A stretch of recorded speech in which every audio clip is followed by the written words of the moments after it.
이번 시간은 국어 시간입니다. 우리가 배울 내용은 아는 지식을 활용해서 글 읽기입니다. 지난 시간엔 경험을 떠올리며 글을 읽어봤죠? 이번 시간엔 아는 지식을 활용해서 글을 읽어볼게요. 보면 우리나라의 멸종위기 동물이란 제목을 보고 어떤 내용이 펼쳐질지 짐작해 써봅시다. 뭐 당연히 과제고 여러분 우리가 글을 읽기 전에 뭐랄까 빨리빨리 읽고 답을 해야 하는 평가가 아니면은 원래 읽기 전에 물론 평가에서도 쓸 수 있는 방법입니다. 읽기 전에 제목이나 그리고 글에 있는 그림 등을 보고 내용을 추측해보는 활동이 읽기 전 활동이라고 있어요. 그래서 이제 우리나라의 멸종 위기 동물이 제목이면은 당연히 우리나라 뭐 어느 지역에는 무슨 멸종 위기 동물이 살고 뭐 무슨 멸종 위기 동물이 살고 이런 내용을 다뤄볼 것 같다고 선생님은 생각이 드는데 여러분은 어떨지 모르겠어요. 그래서 어쨌든 제목을 보고 어떤 내용이 펼쳐질지 여러분이 예측해 보세요. 그리고 이제 글을 읽으면서 자신의 예측과 맞는지 아니면 뭐 어떤 점이 다른지 이런 걸 확인해 가면서 읽으면은 좀 더 기억에 잘 남는다고 하네요. 그래서 이제 뭐 글 중간에 있는 그림을 선생님이 그냥 떠와 봤어요. 원래 그림도 미리 보는 게 읽기 전에 할 수 있는 활동이거든요. 그래서 이제 자신이 아는 멸종위기 동물을 친구들과 이야기해 봅시다. 사라져가는 동물이 많다는 내용을 텔레비전에서 들은 적이 있어. 옛날엔 반딧불이 많이 볼 수 있었는데 지금은 잘 볼 수가 없어. 뭐 선생님 의견을 말해볼게요. 코로나로 인해서 사람들이 많이 활동을 안 하다 보니까 자연 생태계가 복구되고 있다는 기사를 최근에 본 적이 있어요. 그래서 멸종위기 동물을 읽어봅시다. 우리나라의 멸종위기 동물. 지금까지 알려진 동물은 약 170만 종이라고 한다. 앞으로 20년에서 30년에 이 동물 가운데 4분의 1 정도가 지구상에서 완전히 사라질 수도 있다고 합니다. 그 이유. 사라질 수도 있다고 예측을 한 거잖아요. 그 이유. 지구온난화와 환경오염 등으로 동물의 서식지가 줄어들고 있기 때문입니다. 우리 사회 시간에 막, 뭐, 바닷가를 흙으로 메우면은 뭐 간척 사업이고 뭐 땅이 늘어나고 이런 얘기를 사회 1단원에서 했을 거예요.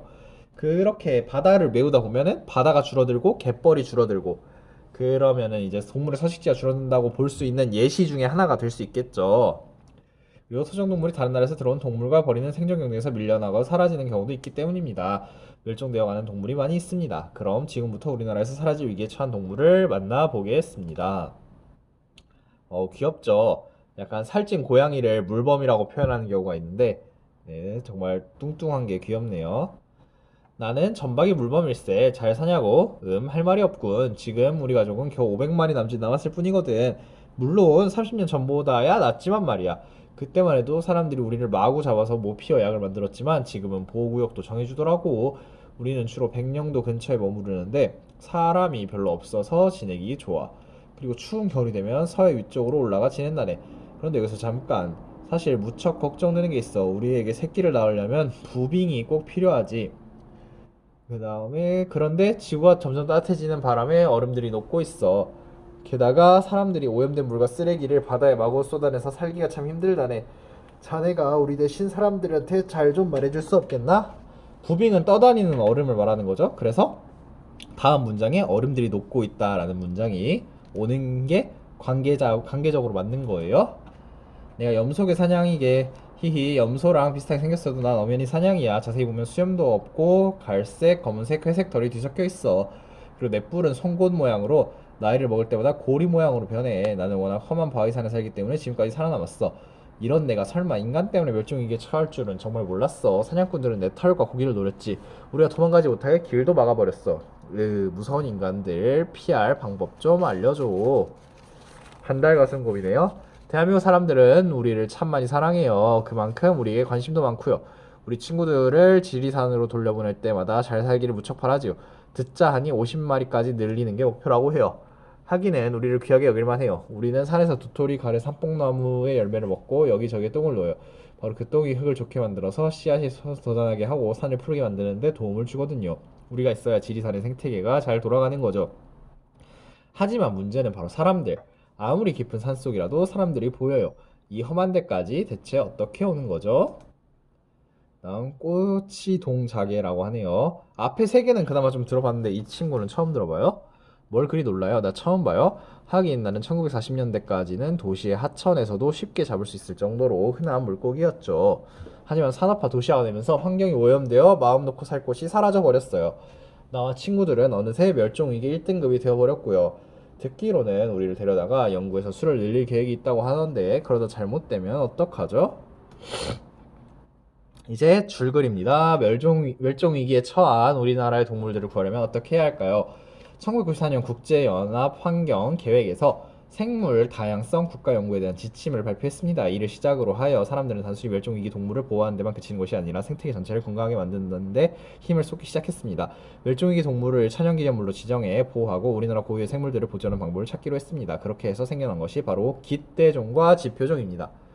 여기서 핵심적으로 하고 싶은 말, 93년에 이제 지침이 있는데, 그래서 생태를 건강하게 만들려고 하는 노력 중 하나로 천연기념물을 지정하고 그 중에서 생겨난 게 깃대종과 지표종이라고 하네요. 우리나라의 대표적인 깃대종 산양, 설악산 부근에 있고요. 하늘다람쥐, 속리산 부근에 있고요. 비단벌레, 내장산 부분에 있고 지리산 부분에 반달가슴곰이 있다 하네요. 이 선생님이 보는 유튜버 중에 다흑이라고 있어요. 약간 동물부터 곤충, 뭐 뱀 이런 거 다 다루는, 뭐 거미도 다루고 하는데 비단벌레 실제 영상을 보니까 되게 예쁘더라고요. 그리고 이제 이 산 4개는 가본 적이 없어요. 이제 깃대종과 지표종의 정의가 나올 거예요. 깃대종은 그 지역을 대표하는 생물들이기 때문에 깃대종이 잘 보존된다면 그 지역의 생태계가 잘 유지된다는 증거로 볼 수 있습니다. 우리나라의 대표적인 깃대종으로는 설악산의 산양, 내장산의 비단벌레, 속리산의 하늘다람쥐, 지리산의 반달가슴곰이 있습니다. 지표종은 이제 지표종 정의예요. 그 지역의 환경이 얼마나 깨끗한지 측정할 수 있는 종을 말합니다. 예로부터 오래전 탄광에서 일하던 광부들은 카나리아를 이용해 몸에 해로운 유독가스를 측정했습니다. 공기가 좋은 곳에서 사는 카나리아는 산소가 부족하면 숨을 쉬기가 힘들어 노래를 멈춘답니다. 그래서 광부들은 카나리아가 노래를 부르는 동안에는 안심하고 일을 할 수 있었습니다. 네. 다시 깃대종은 그 지역을 대표하는 생물이라서 걔가 멀쩡히 있으면은 그 지역 생태계가 잘 유지된다는 증거로 볼 수 있는 동물들. 지표종은 환경이 얼마나 깨끗한지 측정할 수 있는 동물. 어떻게 보면 둘 다 하나의 기준점이 돼준다고 할 수 있어요. 그 다음에 이제 또 빠르게 읽어볼게요. 또한 바로 떠서 먹을 수 있을 정도로 깨끗한 1급수에는 얼음치, 열무고 등이 살고 약간의 처리 과정을 거치면 마실 수 있는 2급수에는 은어, 피라미가 삽니다. 물이 흐리고 마실 수 없어 공업용수로 주로 사용하는 3급수에는 물벼룩, 집신벌레 등이 살며 4급수에는 물곰팡이, 실지렁이 등이 살 수 있습니다. 이렇게 지표적으로 물의 등급을 알 수 있답니다. 오늘날에는 동물이 멸종하는 것을 막고자 세계 여러 나라에서 많은 노력을 하고 있습니다. 각 나라는 점점 줄어드는 동물을 멸종위기종으로 지정해 보호하기도 합니다. 그렇다면 멸종위기의 동물을 보호하는 가장 좋은 방법은 무엇일까요? 그것은 바로 우리가 동물에게 관심을 기울이고 동물을 보살피며 환경을 함부로 파괴하지 않고 깨끗하게 유지하는 것입니다. 뭐 결론은 이런 지표가 되는 동물들이 있는데 그 동물들을 멸종위기종으로 지정해서 보호하는 것뿐만 아니라 뭐 관심을 기울이고 보살피고 환경을 파괴하지 않으면은 이 동물을 보호하는 좋은 방법일 수 있다고 해요. 아까 나온 물고기들 사진이에요. 뭐 얼음치, 열무거가 1등급이라 했나요? 피라미가 2등급, 뭐 물벼룩, 실지렁이 뭐 3등급, 4등급 얘기가 나왔던 것 같아요. 이렇게 글을 다 읽어봤거든요. 천천히 읽으면 진짜 영상 길이 길어질 것 같아서 선생님이 거의 뭐 무호흡으로 글을 읽었었죠. 그래서 이제 우리 글을 읽고 나면 항상 나오는 활동, 이 글을 읽고 질문을 만들어 친구들과 묻고 답해봅시다.